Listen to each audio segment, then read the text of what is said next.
Before we begin this podcast, please be advised that the following episode contains language that some listeners may find offensive and inappropriate. The opinions expressed by the host and guests are their own and do not reflect the views of the podcast producers. Listener discretion is advised. What was the date of the wedding supposed to be? It was supposed to be on April 17th of 2010. How was she killed? No, she was shot. She was murdered in the morning. The time of death was never pinned down directly. Most people don't know who they can just turn to get somebody whacked. She had a guy that would almost do anything for her. He was head over heels for it.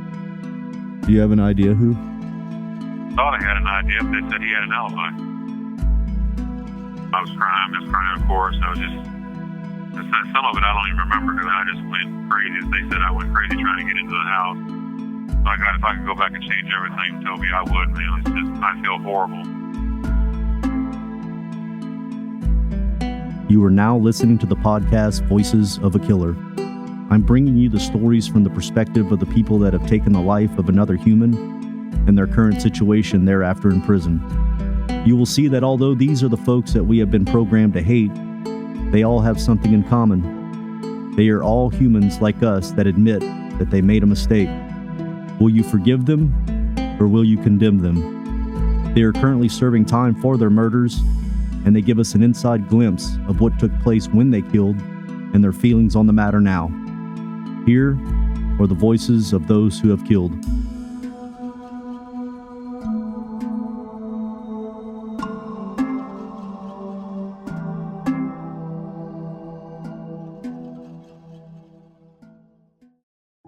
On this episode of Voices of a Killer, we speak to Calvin Duane Pettey from Bowling Green, Missouri. Calvin was involved in a tragic story that reads like a modern-day tragedy, finding love, building a family, but haunted by personal demons and infidelities that cast a shadow over his relationships. In a chilling tale of love and betrayal, his fiancée, Sandra Fugate's life was cut short just 2 days before she was set to walk down the aisle. Once deeply in love and excited to begin a new chapter of life, she became the victim of a crime that shattered her family and community. But how was it that Calvin ended up behind bars? The circumstances surrounding this murder led investigators on a complex journey, sifting through puzzling evidence and navigating conflicting alibis, and eventually, Calvin was betrayed. The betrayal didn't come from a random stranger. It was someone he knew and trusted, and to this day, Calvin maintains his innocence. Join us now as we interview Calvin and explore this complex, dark, and tragic tale on Voices of a Killer. So, Calvin, where are you from? I was born and raised in Bowling Green, Missouri. Bowling Green, Missouri. Did you grow up there all your life? Yes, I was born there. I grew up there until I think I left there in my late teens, early 20s. Did you have a rough upbringing, or how was your childhood? My childhood was good. My mom and my biological father divorced when I was 3. Yeah. So I wasn't close to my biological father. My mom remarried when I was 5, and my stepdad to me was my dad. He's the one that was there for me all the time. Of course, he died when I was 16, which was rough on me. As far as I was concerned, my stepdad was my dad. Yeah, what happened to your dad? He passed away. He had several health problems. He had diabetes. He had several heart attacks. He actually ended up dying of pneumonia, but it was just from complications from diabetes and all that. He had both of his legs amputated below the knee. Were you close to him? Oh, yes. Yes, I was very close. Was that rough on you? Oh, yeah. I started drinking when I was 13, which was just kind of here and there. But after he died, I started drinking pretty heavy. How old were you whenever he died? I was 16. Yeah, that'd probably be a tough time. Yeah. Your mom was already divorced from him? Oh, no, she was with him at the time. That was my stepdad. My biological father, she divorced him when I was 3. Yeah, that's who I was talking about, your biological father. Do you have a relationship with him? Oh, no, I knew it, but I mean, I called him by his first name. I never called him Dad. I called him Gene, because that's what his name was. Yeah. It was not a close relationship at all. What did you do after you grew up, got out of your parents' house? What did you do for a living? I went into the Army for a little while, and that was just a time of my life I wish I could forget. I don't talk about it very much. When I got out of that, I married. I got with my ex-wife Kim. She already had 2 kids when we got together, and I loved them like they was my own. I mean, I still do. We dated for 3-4 years, and then we finally got married in '94. How old were you? We had a son, 26, I believe. Yeah. 20 years old when we got married. We was together for several years before that. Okay. We had a son together in '98, and then we divorced in 2003. And then, like I said, we really don't get along very well anymore. Of course, ex-wife. So Calvin's story reads like a ballad, tinged with love, loss, and the harshest lessons of reality. As a child, he witnessed the breakup of his biological parents at the tender age of 3, a parting that left a void. But life threw him a lifeline in the form of a stepdad, his real dad in every sense. But this rock in Calvin's life crumbled abruptly when he died of pneumonia. That loss led Calvin to an early acquaintance with alcohol, a coping mechanism that started when he was just 13 and spiraled after his stepdad's death. Calvin's later years seemed almost scripted for heartbreak and turbulence. He enlisted in the Army and married in '94 to a woman who brought along 2 children from a previous relationship. Calvin embraced them as his own, a ready-made family he cherished. They even added a son to the mix in 1998, a glimmer of fresh beginnings. But fate had other plans. The couple divorced in 2003, meaning Calvin was left heartbroken once again. But as he moved forward with his life, Calvin found love in a new relationship 6 years later with the introduction of the victim in this case, Sandra Fugate. After y'all got a divorce, did you meet Sandra Fugate somewhere? I actually met her. It was several years later. It was in 2009. How did y'all meet? We worked together. We worked at the same place in Hannibal, General Mills. What kind of work? It's a food manufacturing facility. How long did it take for y'all to have an attraction for each other? It was, we just hooked up a couple of times, and then after that we started dating. It happened pretty quick. We moved in together in 2009, and then in 2010 we planned on getting married. Did you propose to her? Yes, I did. Tell me about how you proposed to her. Well, it's weird because she wanted to play a joke on somebody. So we had she borrowed a wedding ring, an engagement ring from a friend of hers, and she started wearing it.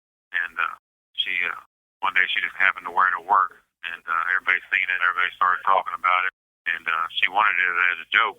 And then one night I looked at her, I said, you know what? I said, let's just not make this a joke no more. I said, would you marry me? She was shocked and just looked at me for a second, then she said yes. It wasn't really nothing real romantic about it. Right. Romantic, but it was cute though. Oh yeah. It was cute, and she said yes. So we started making plans to get married. So okay. It was kind of weird. Did you live together? Yeah. So that night after you proposed, y'all are probably at home, and the discussion's probably, what are we going to do for the wedding? What was that discussion like? What were y'all planning for the wedding? I wanted an outdoor wedding. She wanted an indoor wedding. So, of course, she won because I was going to give in to her no matter what. I was going to give her whatever she wanted. We already had the church picked out. She wanted to wear a white dress with red in it, which, she did. She had already bought that. There was times that we would discuss maybe having I wanted, like I said, we were going to do it. I wanted a big limousine, go around town and holler and honk, and of course she wanted to do that too. We already had the reception hall booked out. There was going to be food. She was making the music for the reception on her own. She was doing the CDs and everything. Like I said, we was trying to keep the cost down, so we was going to do just CDs and let people DJ for us. I pretty much just gave in to whatever she wanted. It really didn't matter to me. As long as she was happy with it, that's all that mattered to me. How would you describe your relationship? Did you guys have friction? Was there turbulence? Was there like big fights, cops called, anything like that ever? Oh, no, we never had the cops called or nothing. We had arguments, but nothing, nothing out of the ordinary. It was arguing about little crazy crap, nothing major. Did y'all do drugs together? No, neither one of us. Like I said, as far as I know, she drank, but she never did drugs. I only did drugs, shortly after my dad died and my stepdad died. I tried marijuana and speed and didn't like either one of them, so I just, I stuck with drinking, and I never did drugs again. Yeah. Were y'all pretty heavily in love, or do you think you were just going through the motions, or what? Oh, yeah, we were definitely in love. We were supposed to get married. We were going to have a honeymoon in Cancun. Yeah. We was even talking about having a baby. Yeah. That wasn't, we discussed it. It wasn't, a final thing that we was actually going to do it. We were just talking about having a child together because she already had a daughter by a previous marriage, Hannah. So we had discussed having a baby of our own. Yeah. How would you describe your fiancée, I guess at the time, Sandra Fugate? How would you describe her? Oh, she had a heart of gold. She would do anything. She tried to help anybody out if she could. She was fun to be around. She was just all around good person. She was a great mother. She got along with her ex-husband real good. She got along with her in-laws. She still got along with her in-laws. And I didn't know anybody that didn't like her. She was just adorable. Anybody in her family that didn't approve of you, before she passed away? Not that I'm aware of. I mean, there wasn't. Yeah. If Sandra was still here today and I asked her that same question, but asking about you, Calvin, what do you think she would say? She would say that I was a nice guy. I was helpful to a certain extent, but I've always had trust issues. So I wasn't as outgoing as she was, and I don't socialize a lot. I kind of keep to myself. She brought me out of that shell a lot because she had a lot of friends she liked going out with. When you say trust issues, do you mean like you would get jealous of her? Oh no, I wasn't jealous. I mean, it was trust issues as far as trusting other people around us. Like her, I trusted her fully. It's just there were just certain people that she hung out with, or some of them that I didn't trust. I told her I didn't trust them, but like I said, that was my issue. I wasn't going to try to stop her from being around her friends. Yeah. It was just something that I just had trust issues because I got burned by my ex-wife with her cheating on me, and of course I cheated on her too as revenge. But did you ever cheat on Sandra? Yeah, I was cheating on Sandra when it happened. Calvin and Sandra's chemistry was immediate and magnetic, sparking so quickly that they moved in together the same year they met, 2009. Now co-workers and housemates, they were with each other all the time, and Calvin popped the question in a spontaneous proposal that began as a joke and ended in an earnest I do's. They weren't the stuff of fairy tales, but they were a match, and dreaming of wedding bells, white dresses trimmed in red, and stretched limousine to celebrate their love, Sandra already had a daughter, Hannah, and the possibility of extending their family was discussed earnestly. According to friends and family, this made Sandra so happy she would even post a countdown to how much time she had left until her big day on her Facebook timeline. They planned their wedding together with every decision underscored by Calvin's simple mantra, as long as she was happy with it, that's all that mattered to me. When they were putting the list together, Calvin decided to reach out to people from his past, his ex-wife, old school friends to add to the list. A few weeks after proposing, Calvin left town for a bowling competition, and on his return, his enthusiasm dimmed. Mary Patterson, Sandra's mother, said in an interview that Sandra knew he was getting cold feet at this point. This was the first warning sign of a rocky relationship. Calvin, still battling trust issues born from a past tainted by infidelity, would ironically become the unfaithful one in this relationship. Yes, I was cheating on Sandra when it happened, he admits, a confession that hangs in the air like a discordant note. While he spoke highly of Sandra's unwavering trustworthiness, he himself could not offer the same loyalty. Calvin attributes his inability to trust to past experiences, yet that explanation feels insufficient, almost like a flimsy excuse for his actions. So who was the person that Calvin met while pretending to be away bowling? So Calvin, sometime during your relationship with Sandra, you actually formed another relationship with a Rebecca Kirk. Whenever you proposed to Sandra, were you seeing Rebecca at the time? No, I was not. Where did you meet Rebecca? I'd actually known Rebecca for years. I knew her back in high school. We dated back in high school. Then I was on Facebook one night, and she just popped up on Facebook and found me on Facebook. And we started talking through Facebook, and then we met one night, and one thing led to another. How long after she first gets on Facebook to y'all meeting up? How long did that take? I think it was like 2 or 3 weeks, I think. And this 2 or 3 weeks, where did that sit in reference to when you proposed? How long after that? No, I proposed to Sandra back in summer of 2009, and this was in like February of 2010. What was that like, hiding that from Sandra, knowing that you're fixing to marry her? I felt so guilty. But I've had a history of cheating on every woman that I've ever cared about. And then I finally told Rebecca, I said, look, when I get married, I said, this is over. And the first thing Rebecca said was, we'll see. How often would y'all meet up to have sex? Oh, maybe once a week, twice a week sometimes. There'd be times maybe you go 2 or 3 weeks without it. Did you still work with Sandra at the time? Yeah. How would you get away with that? Because you're working together and you go home together. How would you slip away like that? We worked at the same place. We didn't actually work together because I worked day shift and she worked night shift. Okay. So while she was working, okay, I get it. So y'all didn't actually work at the same. We both worked in the same department, but she worked 6 at night till 6 in the morning. Would you have Rebecca over to your house whenever she was working? She came over to the house, I think, twice. Wow. And we just met somewhere else. Yeah. So how did Rebecca feel about Sandra? Was she really jealous of her? She had never met her, but she definitely wanted me to leave Sandra to be with her. I told her that wasn't going to happen. Did you ever tell Rebecca that you loved her? I think I did a couple times. Told her that I loved her. Yeah. But I think it was mainly in the heat of the moment because I was definitely in love with Sandra. Yeah. For sure. Sure. Did Rebecca ever say anything about harming Sandra at all? She made comments. She never really came right out and said harming her. I never really put it together, but I know one time she said something about this would be a lot easier if Sandra was out of the way. And then when I told her that, I said that, that when me and Sandra get married, this is going to end. I mean, there's not going to be no more of this. And then she made a comment, so we'll see what happens. Right. And I never even put that together either. Through reaching out to old contacts via Facebook, Calvin reconnected with his high school girlfriend, Rebecca Kirk. A couple of weeks of chatting led to a real-world rendezvous, opening a Pandora's box of secrets and guilt.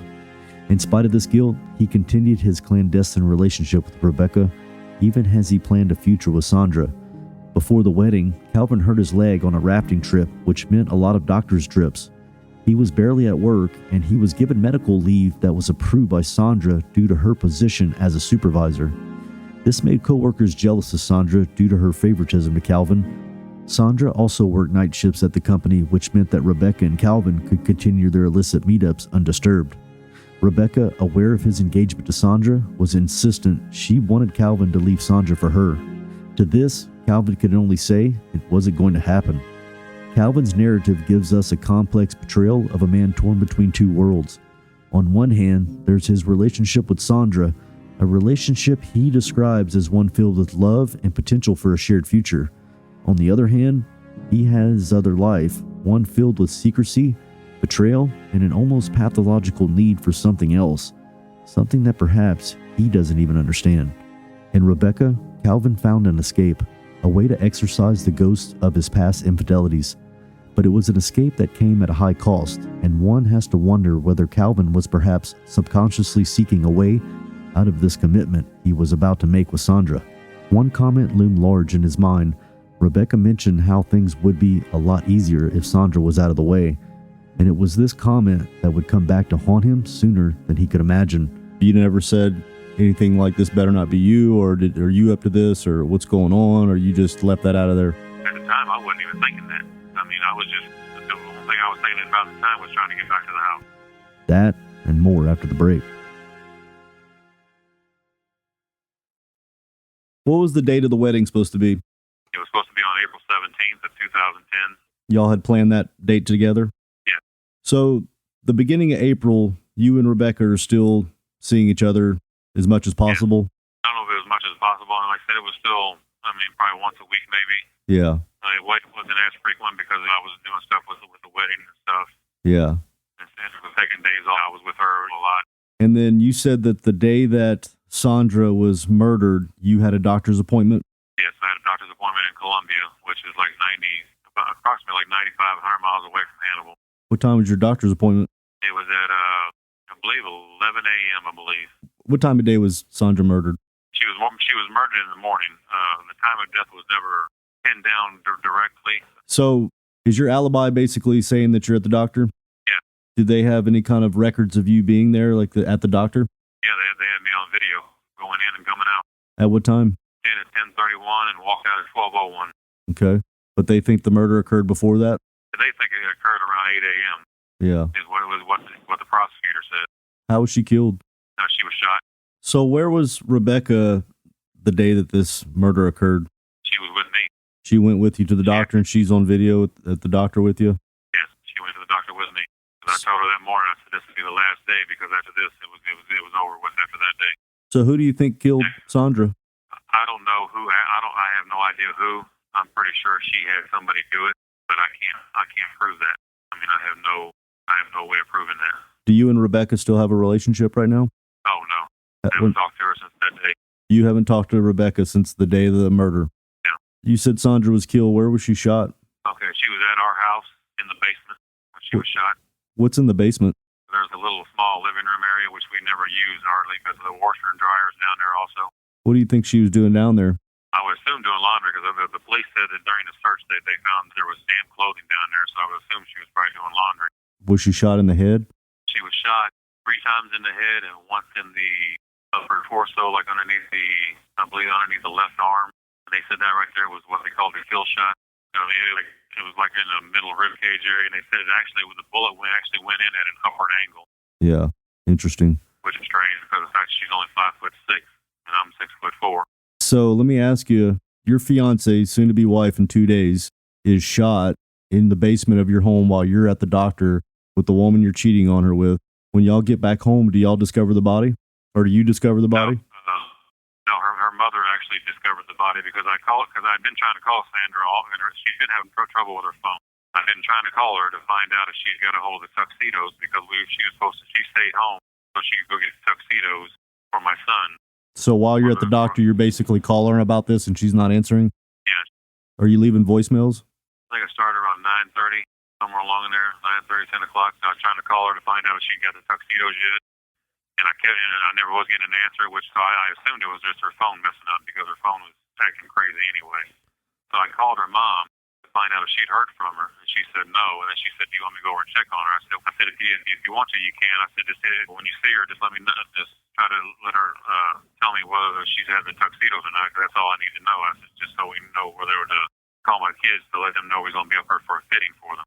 And then pretty soon, her mom called back, and the only thing I could understand was blood because she was frantic. Of course, finding your daughter dead is going to do that to you. Your soon-to-be mother-in-law called you to tell you the news? Yes. Were you sitting with Rebecca at that time? We were in the car on the way home when she called. And I told her, I told her I'd get there as soon as I could. So, I hurried up. I flew home. I dropped Rebecca off in Frankfurt and then flew right up 61, trying to get there as fast as I could. Did you have a good relationship with your soon-to-be mother-in-law? Yeah, I got a lot. She worked at the same place we did. What was the discussion like with you and Rebecca after you just got the news of your soon-to-be wife dead, and you're hang up the phone with your mother-in-law, you're driving to drop her off? What's that discussion like? I just told her, I said, Sandra's been shot, and she said, oh, yeah, really? And that's all she said. I just looked at her, but after that, I really wasn't talking a lot. I was just more worried about trying to get back to the house than I was anything. And when I pulled up in her driveway, she got out. I didn't say bye, nothing. I backed up and took off. On that drive, you never said anything like, this better not be you, or are you up to this, or what's going on, or you just left that out of there? Yeah, no, because I wasn't even, at the time, I wasn't even thinking that. I was just, the only thing I was thinking about at the time was trying to get back to the house. Murdered 2 days just before her wedding to Calvin, Sandra Fugate met a shocking and tragic fate. While Calvin denies any involvement in the murder, the entire narrative feels like a house of cards, teetering on the edge of collapse. Surely it can't be this straightforward. On the day Sandra was murdered, Calvin maintains that he was at a doctor's appointment in Colombia, a location nearly 100 miles away from where the crime took place. The alibi seems to absolve him, at least in his view, since he and Rebecca were both seen at the clinic's video footage. When asked about his thoughts on who killed Sandra, he hesitates, but then suggests, "I don't know who, I don't. I'm pretty sure she, Rebecca, had something to do with it." Even though the timelines could potentially clear him of direct involvement, questions persist. The tragic news of Sandra's death was delivered by her own frantic mother over the phone. At that moment, Calvin was in the car with Rebecca. The conversation that followed between Calvin and Rebecca was chillingly succinct. "I just told her, I said, Sandra's been shot," Calvin recalls, and she said, "Oh yeah, really?" And that's all she said. Calvin's account paints a complex and troubling picture. On one hand, he seems to be building a case against Rebecca, subtly suggesting that she might have had a role in Sandra's murder. He distanced himself from Rebecca, emphasizing he hasn't talked to her since that gruesome day. On the other hand, his own actions, his infidelity, his deception, and his inability to provide a straightforward alibi leaves room for doubt. I wanted to know how he reacted when he eventually arrived at the crime scene. So, you drop her off, you get back to the house. Is there police there yet? Oh, yeah, there's police. There was several police officers, I believe, and I don't think there was an ambulance there. I think the ambulance had already left. I don't remember seeing an ambulance. What's your soon-to-be mother-in-law doing? Is she being talked to by the police? Is she being consoled? She was sitting in the front seat of her car on the passenger side, and there was a police officer sitting there talking to her. So I just went up to her and grabbed her and hugged her, and she said they won't let it live, and they won't let nobody in the house. So that's when I tried to get into the house because I just wanted to see Sandra. And of course they stopped me because it's the crime scene. They're not going to let me in there. But I just wanted to see Sandra. Were you pretty upset? Oh yeah. I was crying. Of course. I was just Some of it I don't even remember because I just went crazy. They said I went crazy trying to get into the house. And So how long did y'all stay at the house with the police all there? Did y'all just wait outside the entire time till they, did all the crime scene stuff, or did somebody approach you and say, hey, let's go have a talk? Walk me through that. I was sitting there. Of course, I tried to get into the house several times. Then I sat down beside a vehicle. I'm not even sure which vehicle it was. And then one of the police officers come up to me. They wanted to do a gunshot residue test. So they did that. And then another officer took me across the street in the neighbor's driveway and was taking my statement. How did the gunshot residue test come out? It was negative. Okay. So he took you across the street, and what happened? He just took my statement about where I'd been and what I was doing that morning. And did he ask if anybody was with you? Did you say that Rebecca was with you? No, I just kept it short and sweet. I mean, I was just, All right. He asked me what I was doing that morning. I told him I got up around 7 or so to get ready to go to the doctor, made sure Hannah left for school, and then I left for the doctor's appointment. Whenever this detective was interviewing you, do you feel like he was suspicious of you, the way he was looking and interacting with you? I don't really recall. I mean, I don't think so. Like I said, a lot of that was kind of a blur. I mean, at the time, I really didn't think nothing of it. I mean, he was just kind of...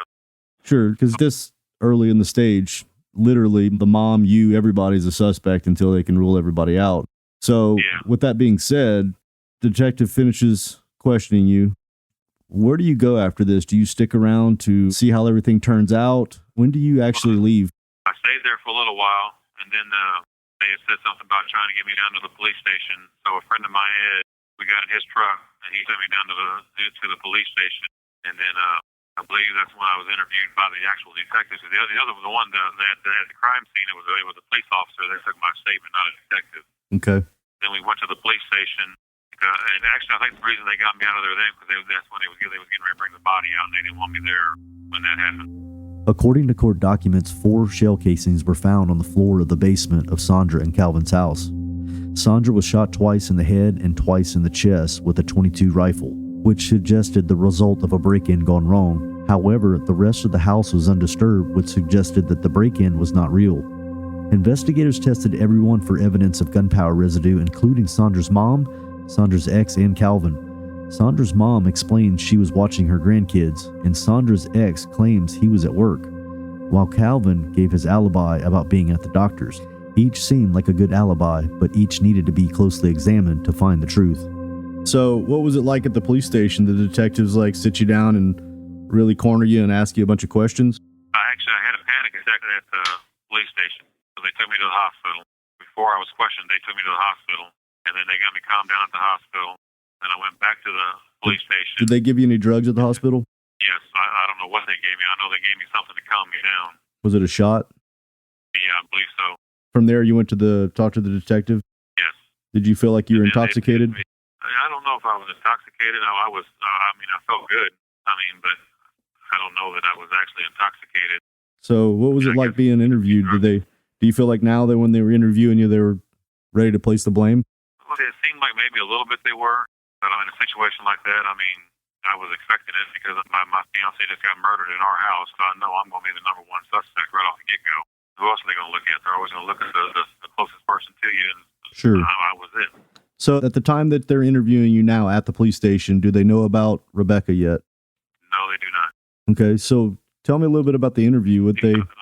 They just wanted to know where you were and how things were with you and Sandra? Yeah, they would just ask us some basic questions and ask me, what about the events of the day. Of course, I told them I got ready. I got up around 7, got ready, go to the doctor, made sure Hannah got off to school. Then I left her, and then Sandra was laying on the couch, and then I kissed her goodbye, and I left. That was the last time I seen her alive. So, how long did that interview with the officers take, the detectives? It wasn't very long, probably about a half hour, 45 minutes maybe. Yeah, that's not very long. Where did you go once you left there? They just say, hey, we're going to keep in touch, and where'd you go? I went to my cousin's house, because nobody wanted me, because I said I wasn't going to go back to the house, not after what happened there. Did you call Rebecca yet? No. Okay. So you go to your cousin's, what happens then? I went there, they got a spare bedroom ready for me, and they just tried to get me to go to sleep. And I think I slept maybe an hour the whole night. And I actually in the middle of the night went in the living room, and I was just sitting in the recliner. And my cousin got up the next morning, he asked me how much sleep I got, and I said maybe an hour. During formal questioning with the police, Calvin collapsed. Consumed with grief, or perhaps guilt, He had a panic attack at the police station and was taken to a hospital. Doctors even prevented investigators from questioning him while he was there. Several hours later, Calvin was released from the hospital and could finally speak to detectives. They asked him who would have wanted to harm her. Could it have been one of her jealous coworkers? He had no leads for the police at the time, but little did he know that detectives had begun to dig deeper into the couple's history before the murder. The day after the murder, police received a new tip saying police needed to speak to Rebecca Kirk, the high school girlfriend of Calvin. According to police documents, she was interrogated by detectives, at first denying everything. The more she talked, the more she stumbled, and soon investigators found she was hiding something. Finally, she broke down and confessed that her and Calvin had been having an affair about the same time that Sandra and Calvin had gotten engaged. She said Calvin told her that he had shot Sandra and told Rebecca to get rid of the gun for him. Rebecca still had the case for the gun, and Calvin's fingerprints were all over it. At this point in time, when you're at your cousin's house, what is going through your head on who you think would have done this? Because that's a pretty crazy act for somebody to go into someone else's house and gun them down so personally with multiple shots to the head, the body. Yeah. What are you thinking at this point as to, wow, somebody really came into my home and did this to my soon-to-be wife? Yeah, at that moment in time, that's when I kind of started thinking about Rebecca. But the only thing that was keeping me from thinking about Rebecca was the fact that I knew she was with me. So the first thing I thought was it couldn't have been her because she was with me. I didn't think about the whole thing about her having somebody do it till much later. So, Calvin, right now, you're sitting in prison for the murder of Sandra Fugate, and there are such thing as people that are innocent that are put in prison. Why would you meet that criteria? Well, there's so many things that don't add up. Like the coroner arrived at the crime scene at around 2:40 p.m. And according to her coroner's report, she said rigor mortis was just beginning at 2:40 p.m. And rigor mortis usually kicks in about 2 to 4 hours after death. Of course, a lot of that depends on the temperature. And that day, I think it was in the 70s. It wasn't that bad of a day. But if you take the 2 to 4 hours off of the 2:40, you're talking between 10:40 and 12:40 that day, from 10:40 a.m. to 12:40 p.m. And that whole time, I'm on video 95, 100 miles away in Columbia. And then she actually had an interview with a reporter from the Quincy Herald-Whig, and she told him, because I got a copy of the newspaper article, that she said the time of death was approximately 1 hour before police and emergency personnel were called to the scene. And that call was made at 11:47 a.m. So an hour before that makes it about 10:45 a.m. I walk into the doctor's office at 10:31 in Columbia, about 100 miles away. There's no way it was me. But when the coroner, when she testified at trial, she said that she had no opinion on time of death after she'd already told this reporter this. I brought it up to my lawyer about contacting this reporter, getting him to testify, and he never even talked to him. Did you have a public defender? Yes, I did. So what did the prosecutor say that you did? What evidence do they have? The physical evidence that ties me to it was fingerprints on a box that they said the murder weapon was carried in. It was a long box that I actually bought a steering column for a car. So it was a real long cardboard box. And they said they found 2 fingerprints of mine on that box. So the box is mine, so of course my fingerprints are going to be on it. But they also found 2 palm prints on it that were never identified. And to this day, as far as I know, have still never been identified yet. But they don't ever mention that. I don't really understand how the box has anything to, unless it said gun label or something. No, I mean, she was shot. Oh, a .22 rifle. Okay, now yeah. But still, it was not a handgun. It was a rifle. Yeah. Did you own any .22 rifles? I owned a .22 rifle, but it was not in my possession at the time, and it was actually tested. And at least I'm assuming they tested it. I know they went to my cousin's house and got it. Here's some other stuff that seems to be crucial that I read, and you can tell me your thoughts. But Rebecca Kirk, the girl that you were having an affair with, actually got prosecuted for evidence tampering. She supposedly destroyed a rifle, ammunition, and clothing of yours. Yes. So what's up with that?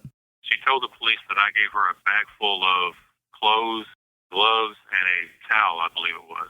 And she told them that I instructed her to burn them.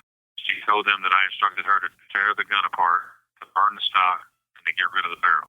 And then, of course, like I said, she burnt the clothing with whatever it was. And, of course, they can't tell because all it was burnt fabric at the trial. That's all they had evidence of. Yeah.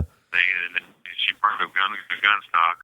She threw the gun barrel in some river down by Frankfurt somewhere, and then she threw this ammunition stuff into a creek or something down somewhere near where she lived. I'm not even sure where it was at, but I know it was down near where she lived at somewhere. And like I said, the thing of it is, if you're going to go through all that trouble, why not burn the box too? Did you ever give her anything to destroy? Anything at all? No. Okay. No, nothing. No.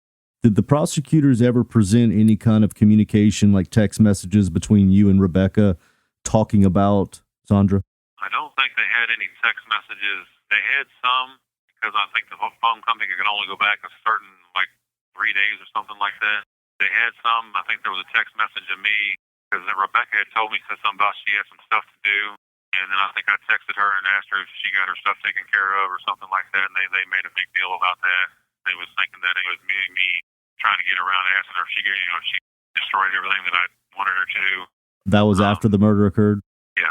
Yeah. Other than that, I don't think they could only go back. I believe it was 3 days, I think. And I think by the time they pulled the records, it was already like the 18th or something like that. So they couldn't go back very far, which I wish they could have.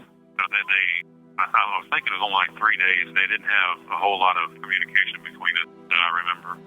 While Calvin stands by his alibi and questions the validity of the coroner's statements, the eyes of the law saw things differently. According to court documents, on April 15, 2010, Calvin lured Sandra into the basement of their home. In a moment of terror, Calvin shot her with his .22 rifle. After the murder, he picked up Rebecca and drove to his doctor's appointment to establish an alibi, giving Rebecca orders to get rid of the gun. He then called Sandra's mother and made her find her daughter. The emotional turmoil experienced by Sandra's mother was truly traumatic, and it shows a sociopathic behavior in Calvin's choice that day. Eventually, Calvin was charged with first-degree murder. The news of his arrest was a complete shock to Sandra's family. They could never believe that he would be able to commit something like this. During Calvin's trial, Rebecca became the star witness. She testified that they began their relationship in February of 2010, and Calvin wanted to break off his relationship with Sandra.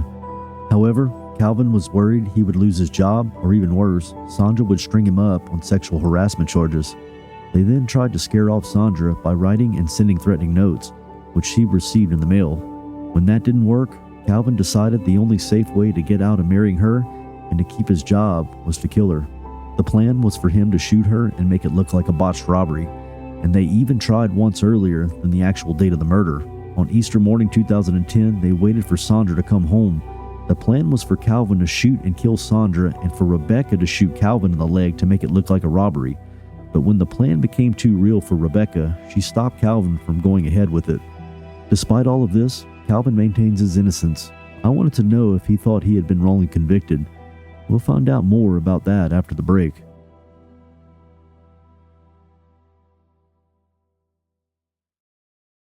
A lot of stuff does point to you. And do you think that there's enough for you to be charged, or you think they just got it completely wrong? I just think they got it completely wrong. Of course, like I said, I'm going to be biased about it because I'm the one that's in here. Sure, and I'll always admit there's definitely people out there that are wrongly convicted. I think that there's not like hardcore evidence on you, but I think you could see that there are a lot of stuff that points to you, especially with Rebecca being involved. Like, did she take the stand against you? Yes, she did. Did she say that you killed her? She told them that I told her that I did it. So Rebecca even said that you told her that you had killed your own wife or your own future wife? Yeah. And I'm assuming that you didn't tell Rebecca that? No. Why would Rebecca say that? Because she was vindictive. That's the only thing I can come up with. Because for one thing, if I were going to do something like that, the last thing I want to do is tell anybody. Because that's the worst thing you can do. If you're ever going to do something like that, sure. You can't tell anybody. Sure. That's just crazy. But unless you're doing it with some, and it's, involved with somebody else like Rebecca, then people usually do kind of inform and they talk about it and stuff. But yeah, I already have trust issues. I mean, there was no way I would ever trust anybody with something like that. Did you go to a jury trial? Yes, I did. So there's 12 people on the jury, and what does that feel like to know that they're your peers, they're the people that in your community that basically heard everything out and decided that, yes, you killed someone? I can't blame them because they can only go by what was presented. There was semen found on the body. that evidence was never collected. So if they don't collect it, you can't test it. And it wouldn't have been mine. They actually found 4 hairs in Sandra's hand that was never compared to my DNA. There's 2 pieces of evidence right there that are huge. One of them was never collected. The other one was never even compared to my DNA. The state didn't do it. My own attorney didn't do it. And I wanted it tested. I told my attorney, I want that compared to my DNA. Have you exhausted all your appeals? No, I have one appeal left, and it's a state habeas corpus. How do you feel about that? And there are no words to how I feel about that. It is so depressing to know. You probably know the statistics on how much that works and how much it doesn't. Is probably why, and it's very low. It's not in my favor. Yeah. Because especially in the state of Missouri, once you're convicted, it is so hard. Even once, because I know people that's gotten out of prison that have been found that there have their cases reversed. Sure. 30 and 40 years. That is insane. System to be so broken that even after they have proved that they're innocent, the state still fights to keep them in prison. I agree. Our system is definitely broken in more ways than one. And like I said, I put myself in a position to look guilty. I was having an affair. Strike one. It happened in our home. For one thing, I already know right off the get-go, if you're going to do something like that, don't do it in your own home. That's just stupid, because automatically that's going to put the spotlight right on me, right off the get-go. I know that. I've seen enough shows to know, because I'm into crime shows. I like to watch a lot of crime shows. The number one suspect is always going to be either the husband or the wife or whoever you're living with at the time, especially when that murder happens in your own home. That's just the way it is, and I don't blame them. You should look at first, and I can see that. Do you take a particular liking into any specific crime shows? Oh, I like watching 48 Hours. I like watching Dateline. It shows how cases in the past and stuff like that. I've always liked. I watch those as well, and I can ask you this. You'll probably understand. A lot of times there's same scenarios as you, where the husband is blamed. They have some circumstantial evidence. He gets convicted, and he too says, "No, I'm innocent." Do you ever watch those shows and say, "I believe he is innocent," or "Nah, he just seems guilty"? I've been on both sides of the fence. I've seen some of them shows to where some of the things they say that it just doesn't add up. And there's other things that just makes me think, yeah, he did do it. It's interesting that Calvin mentions his love of crime shows. In fact, the story was featured in a Discovery Channel show called Happily Never After. If you're interested in viewing the show, there is a link to it in the show notes below this episode. It's also interesting that he said he's seen enough of these shows to know the rules of the game. The spouse is almost always the first suspect, especially when the crime occurs in the home. The evidence that Calvin mentions is intriguing and paints a picture of a judicial system that might have failed him, or at least failed to be thorough as one would hope. According to him, semen found on Sandra's body was never collected for analysis, and hairs discovered in her hand were never compared to his DNA. These potentially key pieces of evidence were not considered, raising questions about the integrity of the investigation. While Calvin remained steadfast in his denial, pointing fingers at Rebecca, it's interesting to note that Rebecca was convicted of evidence tampering. Despite being with Calvin at the time of the murder, her own testimony claiming that Calvin had admitted to the crime was one of the aspects that cast suspicion on him. During Rebecca's trial, she insisted that she deeply regretted the choices she made and blamed it on being blinded by love. She was eventually sentenced to 4 years in prison. One of the most intriguing elements I would like to explore further is Calvin's relationship with Sandra's mother. Given that she was the one to discover Sandra's body and break the devastating news to Calvin, their dynamic is undoubtedly fraught with tension and emotion. It begs the question, what would Calvin say to her and the rest of Sandra's family if given the chance? Would he continue to maintain his innocence, or offer some form of closure, a plea for understanding, or even an apology for the circumstances, however innocent he claims to be? So you said that whenever you got to the house where Sandra's body was, you gave your mother-in-law a hug. How's that relationship now? No, she has spoken to me since then. Does she think you did it? No, not since the police had, told her about the affair and all, since they arrested me. Have you ever gotten any kind of hate mail? Oh, no, not in here. I haven't, no. I've never received anything like that. There was some threatening letters that I got when I was before the murder, but I don't even know if that really had anything to do with it or not. It was brought up during the trial. Would it be against DOC policy for you to reach out to the mother-in-law? I think there's rules about reaching out to the victims. The victim's family. The victim family. There are rules against that. I mean, you have to You can do it, but you have to be able to like contact, I guess the warden or the front of the administration, write a letter, and then I guess they will contact them to see if they even want the letter sent to them or anything, something like that. I've really never checked into it, but I know there's some kind of rules that it can be done, but there's things that have to be done. You need to get it done. Yeah. So if your future almost mother-in-law, however you want to put it, was listening to this, what would you want to tell her? And I am very sorry for what happened to Sandra. She had a little 9-year-old daughter. I would never do anything to take a mother away from her child, ever. Sandra she was a good woman, and I feel responsible for it because I had the affair that I believe caused it. And I had the affair that caused Sandra her life. You think Rebecca knew someone to be able to get that done for her? I am almost 100% positive. I just don't know who. I wish I didn't. Do you have an idea who? I thought I had an idea, but they said he had an alibi. Most people don't know who they can just turn to get somebody whacked, but you know what I mean? Yeah. It's pretty... She had a guy that would almost do anything for her. He was head over heels for her, and his name was Alan Epperson, I believe. I believe was his name. But from what I understand, I believe they said he had an alibi. It's interesting that Calvin mentions the possibility of Rebecca paying someone to kill Sandra.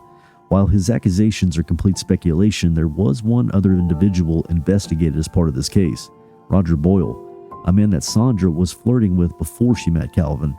Sandra let him know that she had to end things when she met Calvin, and in response, Roger proposed to her. Sandra told him to leave her alone, but he kept on trying to get in contact with her. Could he have been the one who tried to rip Sandy away from Calvin? Roger was questioned by police, but was found to be working during the time of the murder, an alibi that was confirmed by his co-workers. Calvin was sentenced to life in prison without parole for killing his fiancée. His perception of this was that he had no voice or no ability to stop this wedding, but he could have done this. In some strange way, he decided to kill her to get his freedom. A very tragic ending. On April 20th, 2010, Sandra was buried in her hometown of Hannibal, Missouri. Sandra will forever be remembered as full of life, and part of her will always live on in her daughter, Hannah. Sandra's family and friends surround her with protection and will always remind her how much of a good mom she was. Before we said goodbye, I wanted to know how he was dealing with his life sentence, and considering his stance on his innocence, I wanted to know if Calvin had anything to say to the one person who could exonerate him, Rebecca Kirk. You got life without parole? Yeah. How do you feel about the fact that you're going to die in prison? I hate it. I got kids out there, I got grandkids out there. They took my life away from me. I wasn't able to watch my kids grow up. I'm not able to watch my grandkids grow up. Of course, the two older ones, my stepkids, they were already pretty much grown when this happened. My youngest son, the one that me and my ex-wife had together, he was only 11 at the time. And it's bad all the way around for everybody involved. They lost their daughter, their mother. I mean, her daughter lost her mother. Yeah. She had sisters. It's just, man, my God, if I could go back and change everything, Toby, I would, man. It's just, I feel horrible. I had an affair that cost a woman her life, and I absolutely feel horrible about that. But in the same breath, there is a difference between being an adulterer and a murderer. I have never in my life ever thought about murdering somebody. That is a huge thing to do. You are taking away something that can never, ever be brought back. So after this habeas is done and the probability of it just not going through, how are you going to resolve yourself to the rest of your life in prison? I'm just going to have to deal with it best I can until something comes out that exonerates me, or I'm just going to have to make the best of whatever situation I'm in. And how is that situation now for you in there? I guess as far as prison goes, it's all right. I got a job. I make over $100 a month, which, I mean, ain't nothing for people out on the street to hear that. Yeah, I understand. But if you're $100 a month, it stops me from having to ask my family or what family I talk to or what few friends I have out there that are on my side. It stops me from having to ask them for money. And that's the one thing I don't want to do is be a burden on somebody on the outside. Yeah. So I have a job. I take care of myself the best I can. Sure. So how would you feel if you saw your story on the ID channel, Discovery or whatever? I guess it would be. It can work both ways. It can be good and bad. It just depends on what light they put you in. Because I know they can edit it to where they can make it look any way they want. I know they can do that with shows. I'm not stupid. Sure. They can edit it the way they want. But I guess the publicity would be good in some extent because it might help me get an attorney, or maybe somebody might say, that doesn't sound right, or sure. Some people may think the same thing. Yeah, I think you did do it. Right. There's going to be people on both sides of the fence. Yeah. Do you feel like you stay pretty safe in there in prison? Oh yeah, I don't have any problems with anybody. I'm pretty good sized fellow, so nobody messes course, I treat everybody with respect. How big are you? I'm 6'4" and 310 pounds. Yeah. You know that it's all about respect. As long as you respect people and you stay debt free, you don't want to be going million trying to get in debt with anybody, because that causes a lot. I don't get in debt with nobody. Sure. I make my own way, and that's it. Yeah. I don't borrow from nobody. I don't say, hey, can I get this until store day or whatever. I may do that occasionally on Boxer Hicks or something, but I give it right back to them. Right. I give it right back to them right away. Because I'm not into drugs. I don't have to worry about that in here. I don't mess around with nothing illegal in here. I do what I got to do. I stay to myself most of the time. And when I talk to people, I'm respectful. Yeah. If Rebecca Kirk heard this podcast, what would you want to tell her if you could tell her? I would tell her to tell the truth, but she ain't going to do that, because then that's going to put her right back in here again if they didn't make a deal with her, which I'm pretty sure that probably happened too. But I would just tell her, I hope she's happy with the way everything's turned out, that, she knows the truth. I know the truth. I know I didn't do it. And bottom line, when it comes down to it, that's the reason I am perfectly at peace with wherever I'm at, because I know I didn't do it. If I had to spend the rest of my life in prison, then so be it. But I know I'm in here for a crime I did not commit. Yeah. And there is nothing that will ever get. If they told me I could walk out tomorrow, if I just admitted that I did it, I wouldn't go. Because I'm not going to admit to something I didn't do for no reason. I'm not going to do it. I will stay in here and die in here before I tell them I did it. Calvin, I hope that whatever the truth is, I hope that's what gets revealed. Hopefully before 30 or 40 years is up. I'll take it whenever I can get it. Yeah. I appreciate you giving me your time. I hope everything works out the way it should. All right, man. Talk to you later. All right. Thank you. Yep. See you. Bye-bye. Bye-bye.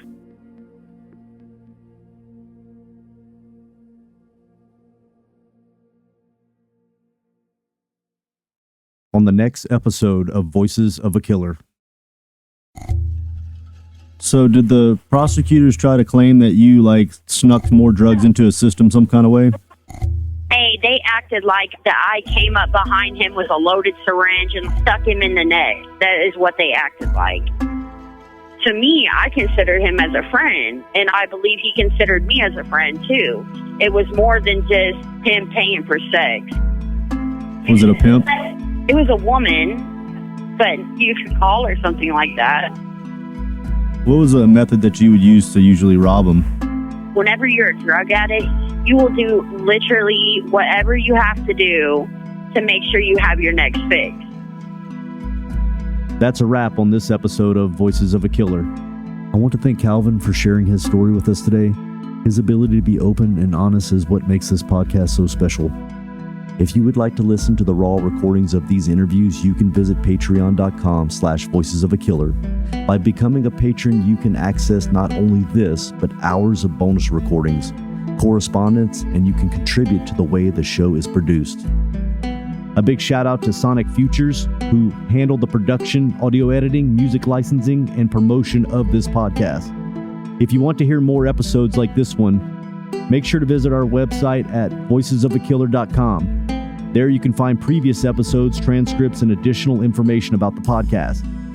Lastly, if you enjoyed this episode, please consider leaving us a review on Spotify, Apple Podcasts, or wherever you get your podcasts. Your feedback helps us improve and reach new listeners. Thank you for your support, and we can't wait to share more stories with you in the future.